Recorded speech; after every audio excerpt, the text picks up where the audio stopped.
बहुत सुभाषित देता है। जब मैं यहाँ प्राचार्य पद पे आया था तो हमने 3 चीजों का संकल्प लिया था। एक तो मनिहारों के रास्ते में ये महाविद्यालय चलता था, अभी भी है वो भवन जहाँ पर हम करीब 82 से लेकर के 2002 तक वहीं पर बैठे। वो भवन भी अभी उपस्थित है। तो मेरा संकल्प था कि एक तो महाविद्यालय का नया भवन बने और दूसरा ये था कि जो मैं छात्रावास में चलाता था छोटा सा, तो ये भी भावना थी कि इससे विशाल छात्रावास पुस्तकालय का अभाव था, तो ये भी संकल्प था कि हम पुस्तकालय बहुत विशाल बनाएं। ये तीनों संकल्प पूरे हो गए और इस भवन को देख करके मैं समझता हूँ जब भी आप कहीं भी जाएं तो आप ये कहें कि हम श्री दिगंबर जैन आचार्य संस्कृत महाविद्यालय के पढ़े हुए छात्र, क्योंकि दिगंबर जैन संस्कृत कॉलेज ना होता तो ये छात्रावास भी नहीं होता। क्यों? दिगंबर जैन संस्कृत कॉलेज में मैं प्राचार्य पद पे आया, तब जाकर मेरी ये सारी कल्पनाएं की। कपूचंद की पार्टी जो यहाँ के महामंत्री थे, उनसे हमेशा कहा करता था कि अपन को एक अच्छा नवीन भवन बनाना है, एक ऐसा छात्रावास बनाना है जो इंजीनियर के लड़के मेडिकल के लड़के आकर के रहने को दर्श इतना बढ़िया छात्रावास और पुस्तकालय इतना बढ़िया बनाना है कि पूरी जैन संस्कृति और वैदिक संस्कृति की पुस्तकें पूरी उपलब्ध। आपने देखा होगा यहाँ पर जो राजस्थान पत्रिका ने वेद बांध में प्रकाशित किया है, रखा हुआ है पेटी में, कभी देखा होगा, तो वो भी हमने यहाँ मंगाया। उसका परिणाम ये आया कि ये प्रतिभाएं आई और जो प्रतिभाएं आई तो अनेक विधाओं में लोग उभरी। हमने कभी ऐसा सोचा भी नहीं था कि हमारे छात्र जो है कभी भी, और वो भी राष्ट्रीय लेवल के कवि बन जाएंगे और इस प्रकार से अपनी कविताएं उपस्थित करेंगे, जो कि चंद्रसेन जैसे कवि आज समाज में बहुत प्रसिद्ध हैं। वो भी अच्छी बहुत प्रशंसा कर रहे थे कि गुरुजी आपने बहुत अच्छे अच्छे बच्चे तैयार कर दिए, युवा कवि भी तैयार हो रहे हैं और समाज के लिए नई दिशा दे रहे हैं। निश्चित रूप से इन बच्चों को सुन करके और मुझे तो हृदय से प्रसन्नता होती ही है कि जो हमने सपने में भी नहीं समझा था कि ऐसा भी बहुत विदाई करनी होगी।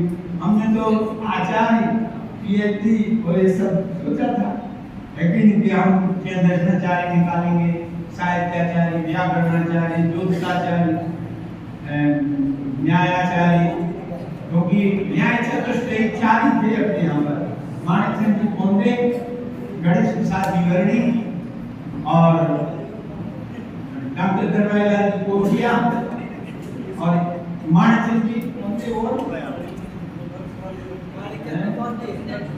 वो व्याकरणाचार्य थे। न्याय चतुष्टयी, अंतिम चतुष्टयी में डॉक्टर कोठिया जी थे।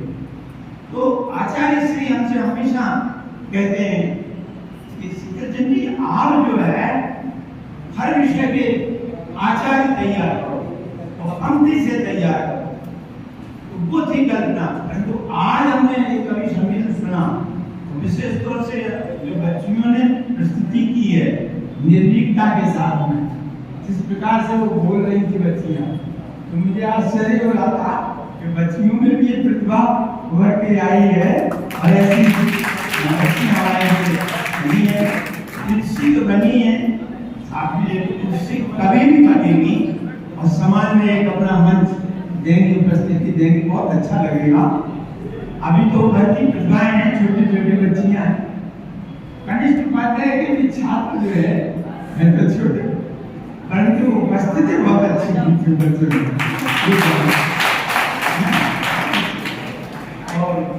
उनका माने वो कहना चाहिए, उनका हौसला और बोलने का तरीका और जो उनकी हिम्मत थी बहुत अच्छी थी। क्योंकि अभी तो कनिष्ठ उपाध्याय क्या है, एडमिशन नहीं किया, तो क्योंकि मुझे तो इसलिए प्रसन्नता होती है कि ये सब प्रतिमाएं आई हैं और हर क्षेत्र में निकल रही है। अभी हमने एक प्रस्ताव और दिया है मिनिस्ट्री के लिए कि जो बच्चे बच्चियां प्रतियोगी परीक्षाएं IAS लेवल की हो, RAS हो, या कोई भी हो, वो भी यदि करना चाहें तो उनके लिए छात्रावास खर्च वहन करें। कोई भी यदि जैसे मान लीजिए जीतो में पढ़ना चाहते हैं या भोपाल में जहाँ खुले हैं, यदि वो बच्चियां पढ़ना चाहती है कंपटीशन में या बच्चे पढ़ना चाहते हैं, तो जितना खर्च होगा साल भर का, 2 साल का, लाख, 2 लाख, 4 लाख श्रमण संस्कृति संस्थान बंद करेगा। ये हमने उस क्षेत्र में भी हमें निकालना है। तो हर क्षेत्र में हमारे विद्यार्थी जाएं और हर क्षेत्र में उपस्थित। मैंने इसलिए कहा कि श्रमण संस्कृति संस्थान छात्रावास, ये दिगंबर जैन संस्कृत कॉलेज, इसकी गरिमा बहुत महत्वपूर्ण है। हम मनियारों के रास्ते में बैठते थे तो महाराजा कॉलेज के लड़के एडमिशन हुआ लेते थे और पढ़ने हमारे यहाँ आते, क्योंकि पढ़ाई की इतनी अच्छी व्यवस्था यहाँ पर रहती है। दिगंबर जैन कॉलेज, यहाँ जितने भी शिक्षक रखे जाते हैं योग्य रखे जाते हैं और वो शिक्षक भी अपने तन ढंग से पढ़ाते हैं, बहुत अच्छे ढंग से पढ़ाते हैं। अभी भी पढ़ाई बहुत अच्छी हो रही है और अभी भी जितने रखे जा रहे हैं शिक्षक शिक्षिकाएं वो सब अच्छे रखे जाते हैं। और ऐसा नहीं है कि मेरा तेरा रख लिया जाए, ऐसा नहीं है, बहुत अच्छे ढंग से रखा है। सेठी साहब, जानकार जी, हमारे प्राचार्य जी, ये सभी योग्यता को देखते हैं। तो इस प्रकार से इस महाविद्यालय के नाम को जरूर रखना। जब भी आप प्रवचन में जाते हैं परिसंपर्क में, तो ये कहना चाहिए कि आप दिगंबर जैन संस्कृत कॉलेज ने हमने उपाधि प्राप्त की है और श्रमण संस्कृति संस्थान ने हमें जो वक्तृत्व कला अथवा हमारे लिए जो सैद्धांतिक जो विषय दिए हैं वो सब उसकी देन है। कभी भी अपने कॉलेज को नहीं भूलना चाहिए। व्हाट्सएप वगैरह पे भी जो प्रतियोगिताएं आती है तो उसमें अपन छात्रावास का नाम डाल देते, होना चाहिए दिगंबर जैन संस्कृत कॉलेज का नाम, क्योंकि संस्कृत कॉलेज है के माध्यम से ही आप जाते हैं कहीं किसी भी प्रतियोगिता में जाएं, श्रमण संस्कृति संस्थान के नाम से नहीं रजिस्टर्ड होते। तो ये थोड़ा उनको ध्यान रखने की आवश्यकता है। और 137 वर्ष प्राचीन महाविद्यालय है और यहाँ की कमेटी बहुत प्रयास करती है। इतना अच्छा भवन देख करके मेरा भी प्रसन्न होता है। उस दिन कुलपति जी भी आए थे तो उस दिन भी हमने कहा था कि आप देखिए हमारा महाविद्यालय किस प्रकार से सुसज्जित है और जितने संस्कृत महाविद्यालय उन सबको भी देखिए। ये लोग भी सब गौरव अनुभव करते होंगे जो कवि हैं और जो विद्वान हैं, जो भी हैं। ये तो विद्वान तो पहले हैं, आज में कवि हैं। ये कहना चाहिए इन्होंने सिद्धांत अच्छे पढ़े हैं और अच्छी तरह से पढ़ रहे हैं, समाज में बदलाव न कर रहे हैं। अतः आप सभी के लिए हमारा मंगल आशीर्वाद है। मैं तो इसलिए मुख्य रूप से आया, यानी एकांत ने कहा कि गुरु जी आज कवि सम्मेलन रखा है प्राचार्य जी, तो हमने किसका छात्र छात्राओं का हमें जरूर सुनने आना है।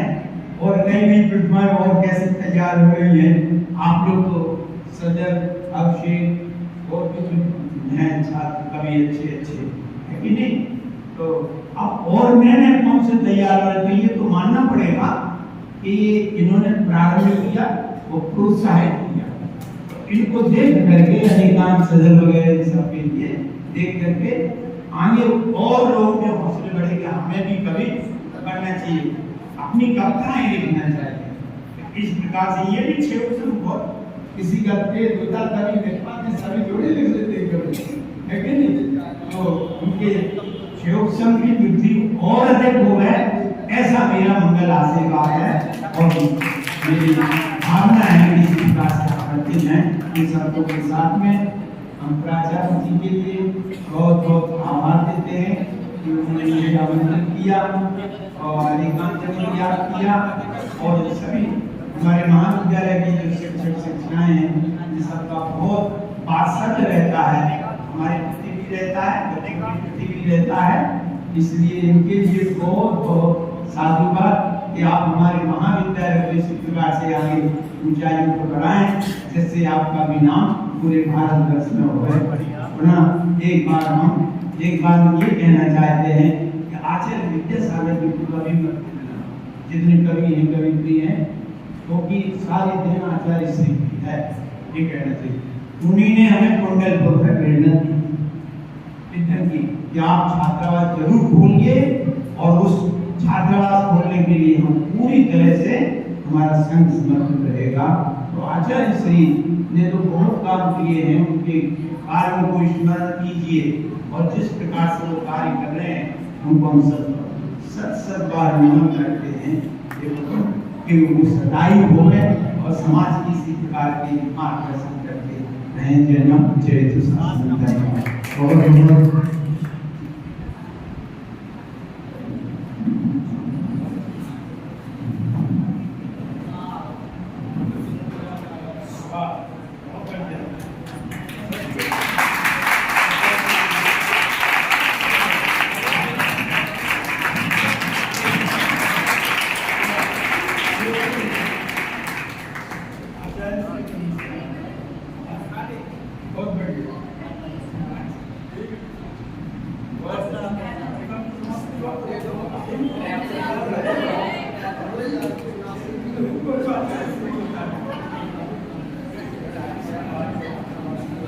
और बहुत बहुत धन्यवाद माननीय डॉक्टर सिंह जी साहब का एक बार जोरदार तालियों से स्वागत करें। इसी आभार की क्रम में एक ऐसे अंतिम साथी जिस पूरे महाविद्यालय को संभाले हुए हैं।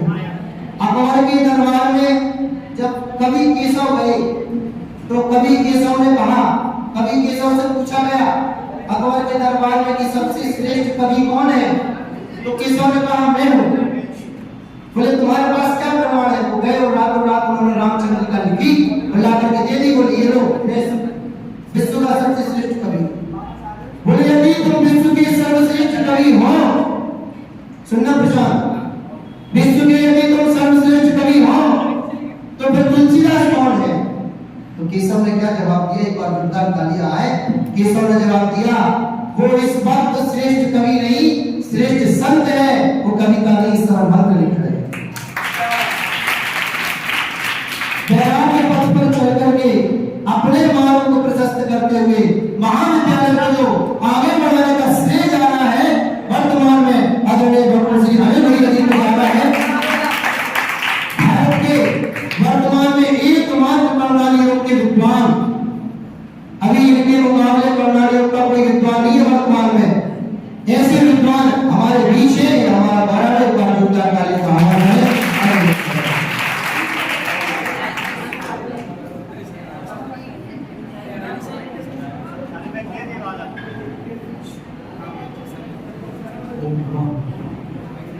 हमारे बहुत प्रसन्नता है कि हमारे पास में पूर्व प्राचार्य आदरणीय डॉक्टर सिद्धेश्वर जी उपस्थित हुए कि आज भी हमारे महाविद्यालय के एकेडमिक पूर्व प्राचार्य हैं।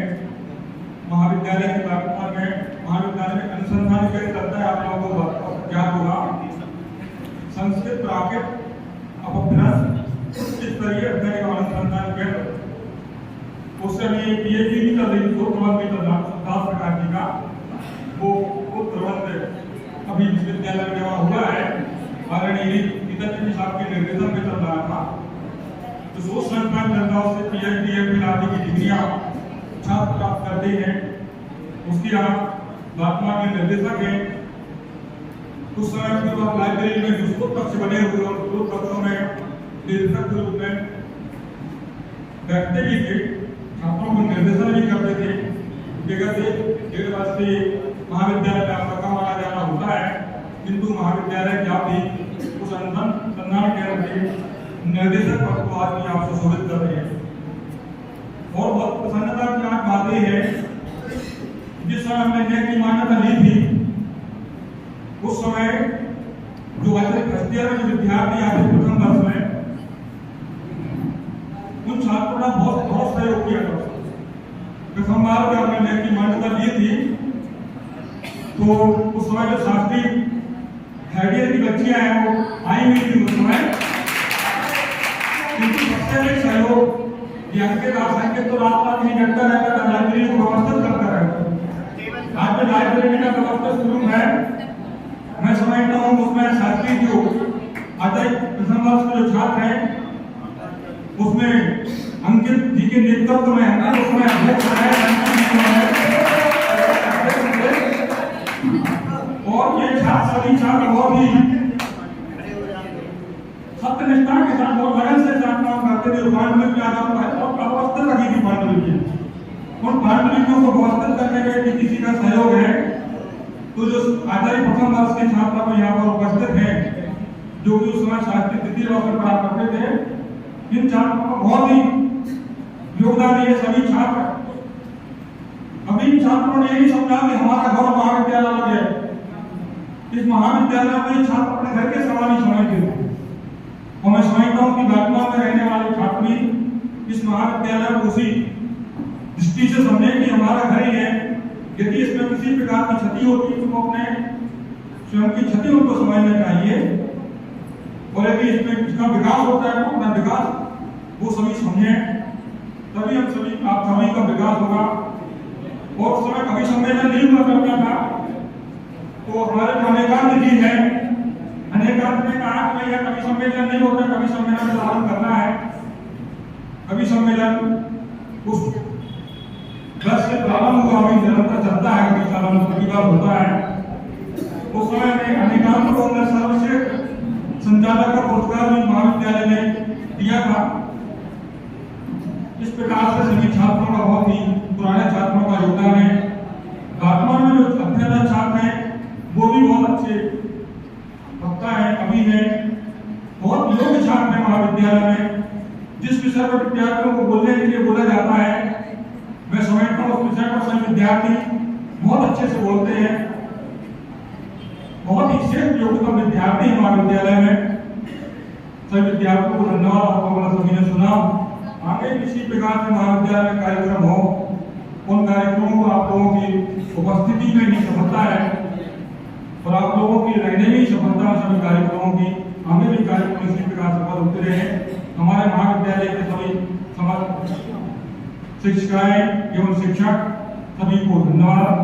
सभी का विशेष रूप से आभार।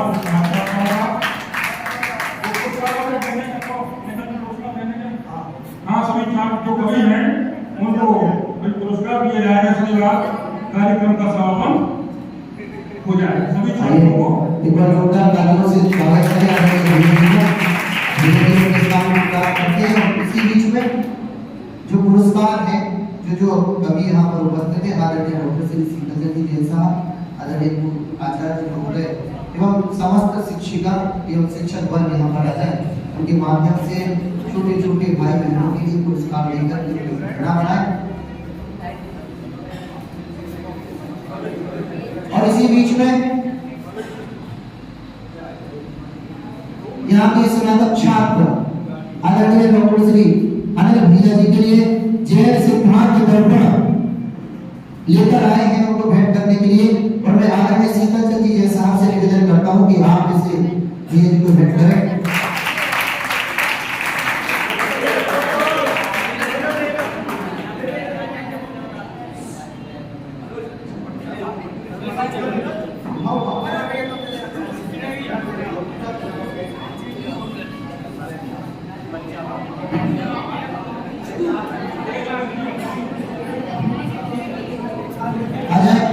कवित्रियां खड़े हो गए अपने स्थान पर।